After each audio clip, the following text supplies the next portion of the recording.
In this module, we will review how to compute a chi-square.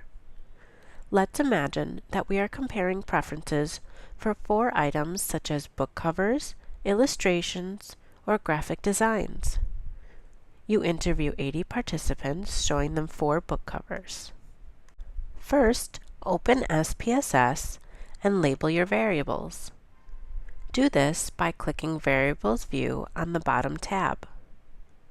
Under the Name column, add book cover to your variable name in the first row and frequency in the second row. Change your measure to nominal.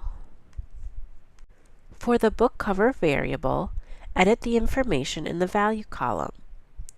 Double-click on the cell and a pop-up box will appear. Enter 1 in the value box with the label Book Cover 1. Repeat this for all 4 book covers or variables. Next, click on the Data View tab at the bottom of the screen. Enter the frequency value for each of the books. If there were 12 votes for book cover 1, enter the number 12 in row 1 under the column Frequency. Check your data entry. Do not assume that your data are entered correctly. Read Chapter 8 of Doing Developmental Research for more guidance and tips. Imagine that there were 80 participants in your study. In this case, the numbers in the frequency column should add up to 80. This is one way to double-check parts of your data entry. Now recall the chi-square formula. We are looking at the frequencies, or the O observed values, and comparing these to the expected values, if the null hypothesis were accepted. Then we are adding these together, squaring them, and dividing them by the expected value to determine if our sample is significantly different from the proportions that are expected. What values do we expect? We have 80 data points, and we compare preferences for 4 book covers, so the expected value is 20, or 80 divided by 4. Now compute the chi-square in SPSS. The first step is to weight the cases by frequency. In the Data View tab, select Data, and then Weight Cases. A new pop-up box will appear. Move frequency over to Weight Cases By, and click OK. Next, compute the chi-square.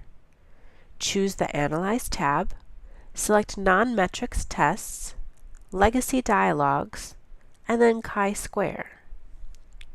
From the left column, add Book Cover to the test variables list. Now add the expected values. We expect each book to be equally likely.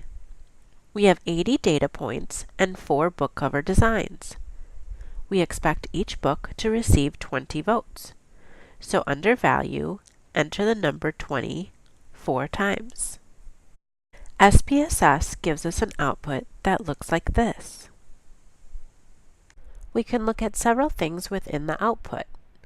First, the residual circled in red is the difference from the observed minus the expected values from the chi-square equation. The n at the bottom is the total number of participants.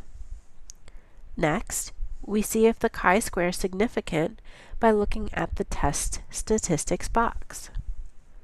We see that in the last row, the p-value is 0.000, which is less than 0.05 and is therefore significant. The degrees of freedom is 3, and the chi-square value is 98.